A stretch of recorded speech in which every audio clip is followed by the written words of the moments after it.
Olá, vamos falar de análise de balanços para investimentos e vamos trazer para vocês mais uma empresa que também divulgou seus números referentes ao primeiro trimestre do ano de 2024 e vamos atualizando as informações. Empresa essa que já passou pelo canal, estamos aqui só atualizando as informações, sempre atendendo a solicitação dos nossos inscritos. E quem solicitou essa empresa?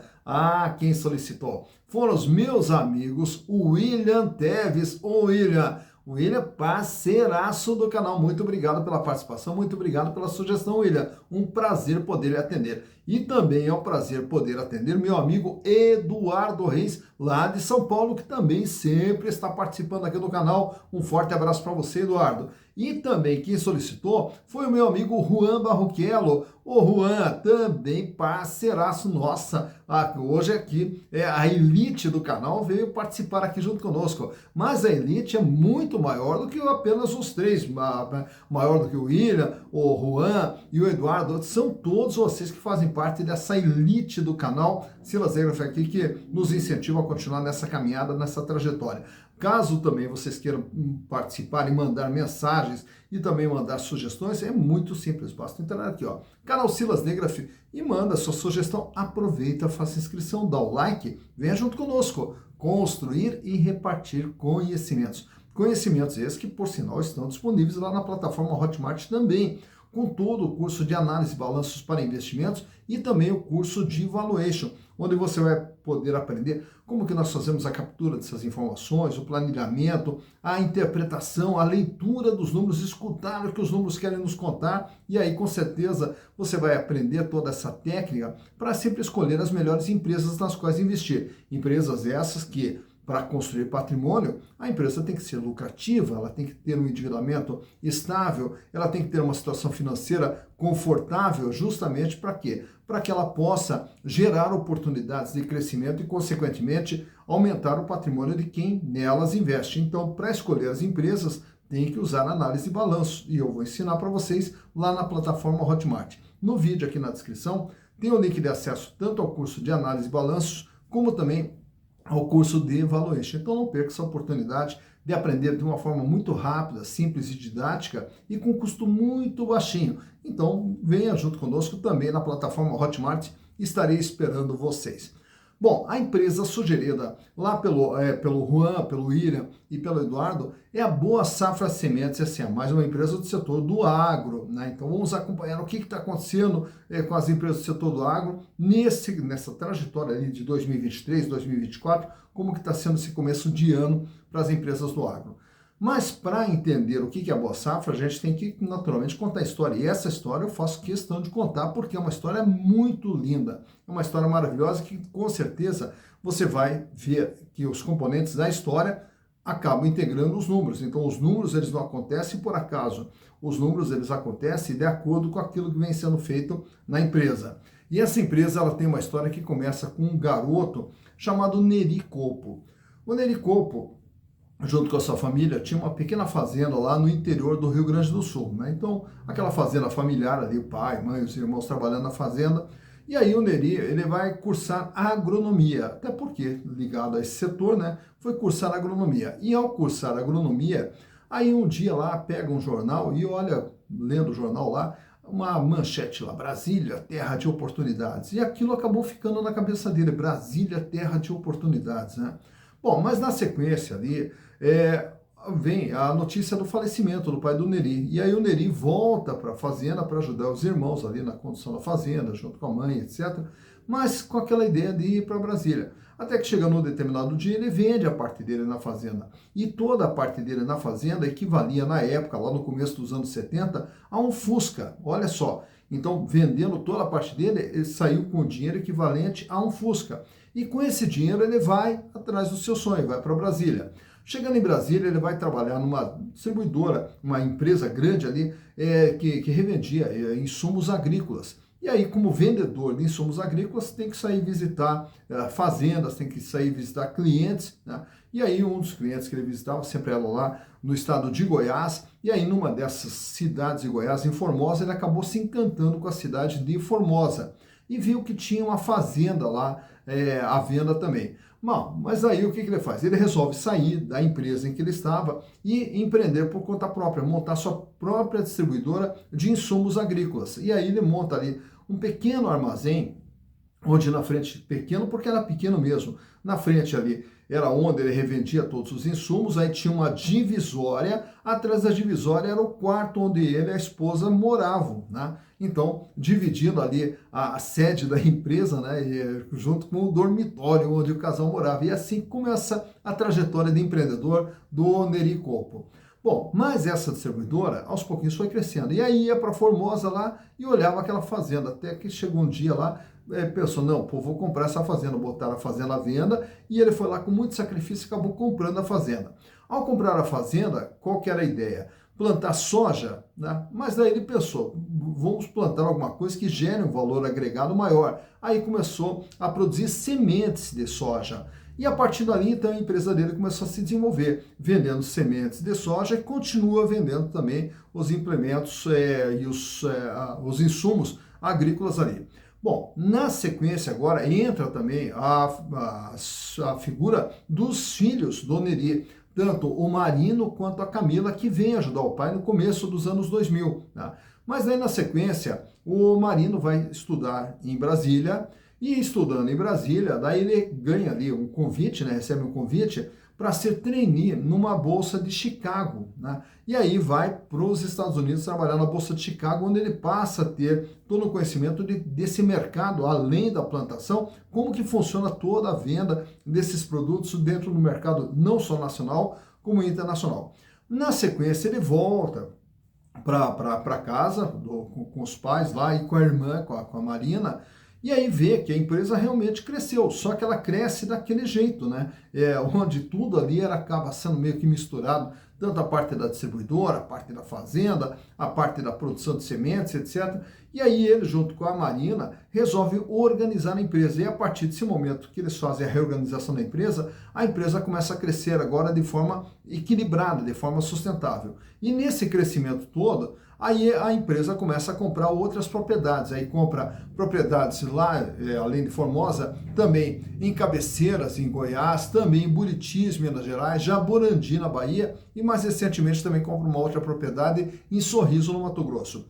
Chega no ano de 2018, daí infelizmente o seu Neri Colpo vem a falecer, devido ali a um problema cardíaco, acabou falecendo. E aí os filhos tiveram que tocar tudo sozinho. Já em 2021 fazem o IPO, recebem lá um aporte de capital para impulsionar justamente o crescimento da empresa. Mas para podermos entender como que está a situação da Boa Safra Sementes agora, nesse momento, trazemos para vocês os balanços de 2020, 21, 22, 23 e o balanço do primeiro trimestre de 2024, onde vamos acompanhar todo o desenvolvimento da empresa ao longo desse período. Para conhecermos a Boa Safra Sementes, então, vamos aos números. Então aqui estamos com as demonstrações contábeis da Boa Safra Sementes S.A. ou da Soja 3, né, trazendo para vocês aqui desde o ano de 2020, antes ali da empresa fazer o IPO, e aí todo o desenvolvimento da empresa desde a realização do IPO lá no ano de 2021. Então vamos acompanhar ano a ano tudo que vem acontecendo com a empresa. Lá em 2020, a Boa Safra era uma empresa de 312 milhões de reais, o tamanho da empresa. E a maior parte desse valor estava aqui, ó, no capital de giro, no ativo circulante, 213 milhões de reais, equivalente a 68,3% de tudo aquilo que tinha dentro do patrimônio da empresa. Nesse ano, a Boa Safra dispunha em caixa de 33 milhões de reais, 60 milhões em contas a receber e os estoques que a empresa possuía nessa época aqui, 32 milhões de reais. E aí dentro dos outros créditos aqui temos tributos a recuperar, também temos o chamado ativo biológico, que é toda a plantação da empresa, etc. Então dentro aqui do ativo circulante. Já no ano de 2021, com a realização da IPO, o tamanho da empresa triplicou, foi para 955 milhões de reais. E aí já percebemos aqui que a empresa passa a fazer investimentos no seu CAPEX, que é o seu imobilizado, que pula de 67 para 179 milhões de reais. Aqui a aquisição de máquinas, equipamentos, novas áreas de plantio e tudo mais, 179 milhões. E o capital de giro vai para 730 milhões de reais. E nesse ano a empresa fecha com 277 milhões de reais em dinheiro, caixa, banco aplicação, 206 milhões em contas a receber e os estoques agora totalizam 94 milhões de reais. Então a empresa dá um salto quando dá a realização da IPO. Já em 2022 aumenta mais ainda seu tamanho, vai para 1 bilhão 449 milhões. E aí, nesse aumento todo de patrimônio, vemos aqui mais aumento de imobilizações, mais investimentos feitos na atividade produtiva e também um aumento aqui no capital de giro, que agora fecha com 937 milhões de reais. O volume de dinheiro em caixa, 315 milhões, 254 milhões em contas a receber e 126 milhões os estoques da Boa Safra. Chega 2023, vai para 2 bilhões 358 milhões de reais e agora nós temos aqui mais aumento de imobilizações, 663 milhões e aumento no capital de giro que vai para 1 bilhão 549 milhões de reais, 65,7%. Fechando com 730 milhões de dinheiro em caixa, 483 milhões em contas a receber e os estoques de 138 milhões de reais. Já nesse primeiro trimestre de 2024, a empresa vai para 2 bilhões 633 e aí nós temos um aumento no capital de giro que vai para 1 bilhão 824 milhões, apesar da queda aqui no contas a receber, no caixa para 705 milhões e também uma pequena queda aqui no contas a receber, a empresa aumenta o seu estoque. Então, quer dizer, nesse começo de ano aqui, o que a empresa faz? Ela ainda está fazendo toda a sua colheita, ainda está fazendo seu estoque para ainda poder vender. Então, ela fecha nesse primeiro trimestre com 416 milhões em estoques. Olhando agora o passivo, onde vamos encontrar ali todo o endividamento da empresa no curto prazo e no longo prazo, e aí o total do endividamento que fecha com 203 milhões de reais, 65,2%. No ano de 2021, quando faz o IPO, ela pula aqui de 108 para 652 milhões de reais. E aí o endividamento, apesar do crescimento nominal para 302 milhões, o peso da dívida é de apenas 31,6%. Então, de todo o patrimônio da empresa, ela só devia 31,6%. Em 2022, a dívida vai para 492 milhões e o peso da dívida 34%. Essa dívida aumenta, agora em 2023 para 886 milhões, com 37,6%, e aumenta agora nesse ano de 2024 para 1 bilhão 165 milhões, com 44,3%. Portanto, depois do IPO, quando a dívida cai, agora ela começa a subir aqui gradativamente, chegando a 44,3%. Ainda é uma dívida baixa, né? Menos da metade do patrimônio da empresa. Mas o que se observa é que a empresa faz aqui uma captação de recursos de curto prazo, fora as dívidas de longo prazo, que também passaram a ser de curto prazo, e com essa entrada de recurso aqui, é que a empresa vai financiando esse aumento dos estoques que já foram observados aqui no ativo. Olhando agora os resultados produzidos pela Boa Safra, lá em 2020, faturamento de 588 milhões, em 2021, 1 bilhão e 44 milhões de faturamento, em 2022, 1 bilhão e 700, em 2023, 2 bilhões e 78. Então, repare como vem crescendo o faturamento da empresa. E agora, nesses 3 primeiros meses do ano, apenas 69 milhões. Porém, quando nós olhamos aqui, fazer uma perspectiva para o ano todo, não dá para tomar como base devido à sazonalidade da empresa. Então, essa época aqui ainda tem, o primeiro trimestre, é uma época ainda de colheita, ainda não começaram as vendas. Tanto é que quando nós comparamos aqui com os exercícios anteriores, deixa eu até pular para cá, aqui para você ver, 2023, como que se comportou o faturamento. No primeiro trimestre, 115 milhões, no segundo trimestre, 134 milhões. No terceiro trimestre, aí que o faturamento deslancha. Vai para 987 milhões e aí no quarto trimestre, 841 milhões de reais. Portanto, o primeiro trimestre geralmente é um trimestre de faturamento fraco. Então, temos aqui esse primeiro trimestre com apenas 69 milhões e claro que ao compararmos com o primeiro trimestre do ano passado, ele é bem menor do que foi o começo do ano passado. Mas mais importante do que o faturamento é essa linha de baixo. 70 milhões foi o lucro lá em 2020, 127 milhões o lucro em 2021, 175 milhões de lucro em 2022, 345 milhões o lucro em 2023 e começa agora o ano de 2024 com apenas 8 milhões de lucro. E as margens da empresa sempre aqui, 11,9, 12,2, 9,9, 16,6 e 11,7. Então, está aqui o comportamento do faturamento e dos resultados da empresa. Olhando de perto a situação financeira da empresa nesse quadro que eu trago para vocês, onde começamos ali com a liquidez geral, capacidade de pagamento nas dívidas de curto, médio e longo prazo, que sai com 1,20, vai para 2,57, cai para 2,03, recua para 1,91 e agora fecha com 1,69. Para cada R$1 de dívida que ela terá que pagar no curto, médio e longo prazo, ela dispõe de apenas R$1,69. Quer dizer, paga, sobra, tranquila a situação financeira. Não tem problema financeiro nenhum quando olhamos o longo prazo.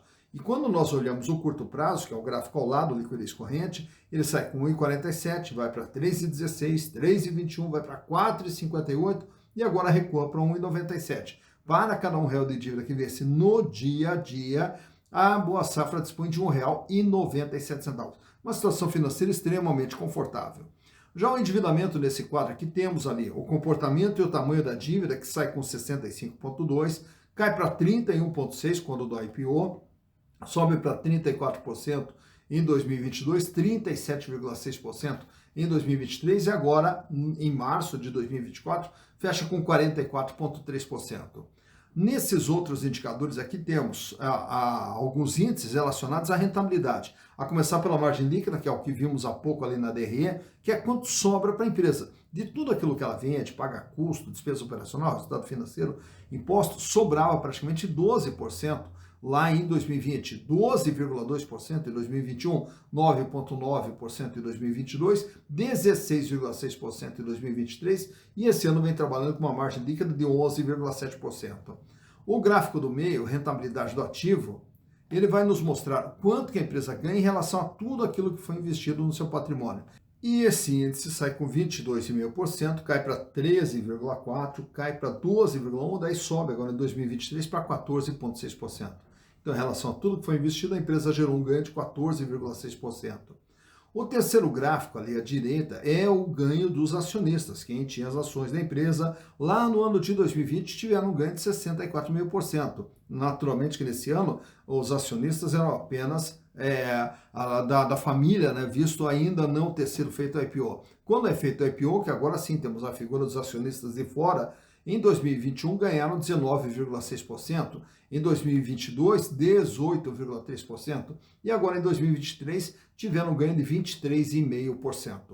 Falando em acionistas, nesse quadro aqui temos alguns indicadores relacionados às ações. Uma ação da Boa Safra vale patrimonialmente R$ 7,44. Porém, essa ação é vendida no mercado por R$ 15,73. O PVP, preço por valor patrimonial, dá 2,11, quer dizer, as ações da Boa Safra são vendidas com ágio de 111%. Aquilo que vale 1 é vendido por 2,11. Então, há um ágio na venda das ações de 111%. Lucro por ação nos últimos 12 meses, R$ 2,33, o que gera uma rentabilidade para o acionista de 14,81% com base no valor de mercado. Dividendos por ação, está previsto agora para 2024 81 centavos de distribuição de dividendos por ação, o que dá um yield de 6%, que é o retorno de caixa para o acionista. Relação preço/lucro 6,75, quer dizer, 6 anos e meio, 7 anos para você ter o retorno dos seus investimentos através dos lucros gerados, e o free float 26,91%, quer dizer, a quantidade de ações que está circulando livremente no mercado fora da mão dos controladores. E o tag along de 100%, quer dizer, se a empresa for vendida, é garantido para os minoritários o mesmo tratamento que for dado aos majoritários. Lembrando também que quem comanda a empresa é justamente a família Colpo, né, que são dos fundadores. Aproveitando também, trazemos aqui para vocês esse gráfico extraído do Google, mostrando o comportamento do valor das ações desde o IPO. Lá no IPO, as ações foram lançadas praticamente a R$16, e isso lá em 2021. E aí ela veio girando ali entre 14 e 16 reais durante todo o ano de 2021, o restante, né? E em 2022 ela começa a apresentar uma queda ali. E aí chega ali no final de 2022 abaixo dos 10 reais. A partir de 2023 ela começa uma sequência de altas, claro que com as oscilações para cima e para baixo, mas sempre numa tendência de alta. E chega agora nesse ano de 2024 atingindo o seu maior valor ali na faixa de 18 reais. Porém, agora entra no finalzinho desse segundo trimestre, aí as ações começam a cair ali, você vai vendo no finalzinho do gráfico ali, uma perninha para baixo, com as ações cotadas a R$ 15,50, R$ 15,60, na data da gravação desse vídeo. Então, por aqui você vê, quando que as ações da Boa Safra tiveram seu maior valor, quando que tiveram seu menor valor e como que vem se comportando o valor das ações da Boa Safra Sementes S.A.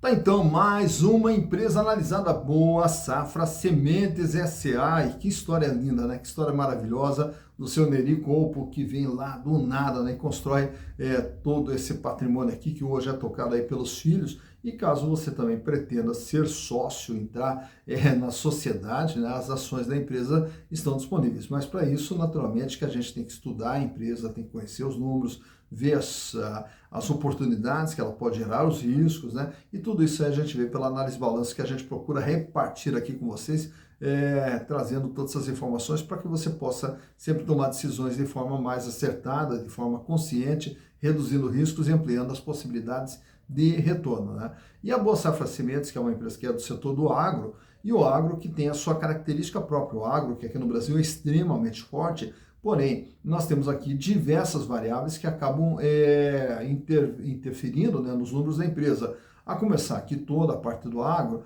ela é praticamente dolarizada, né? E aí nós temos também a questão do preço das commodities, que não cabe ao produtor definir qual é o preço, né, que vai valer aquilo que ele produzir. Enfim, tudo isso aí é o mercado que acaba ditando, e aí muitas vezes o agro acaba sendo pego num contrapé, né, onde o custo de produção acabou ficando mais alto e chegou na hora da venda, o preço de venda ficou mais baixo. E por outras ocasiões, vamos ter o contrário também, onde o custo ele foi baixo, né, relativamente baixo, e aí chegou na hora de vender, a commodity estava lá em cima, o dólar estava lá em cima, e aí realiza um lucro mais significativo. Então, quer dizer, tem todas essas variáveis ali. E aí, naturalmente, com o agro ele vai conviver com essas variáveis. E, naturalmente, que quem trabalha dentro do setor já está acostumado a lidar com essas situações, fora também o que a gente acabou de ver no balanço, a questão da sazonalidade, onde o primeiro trimestre, o segundo trimestre,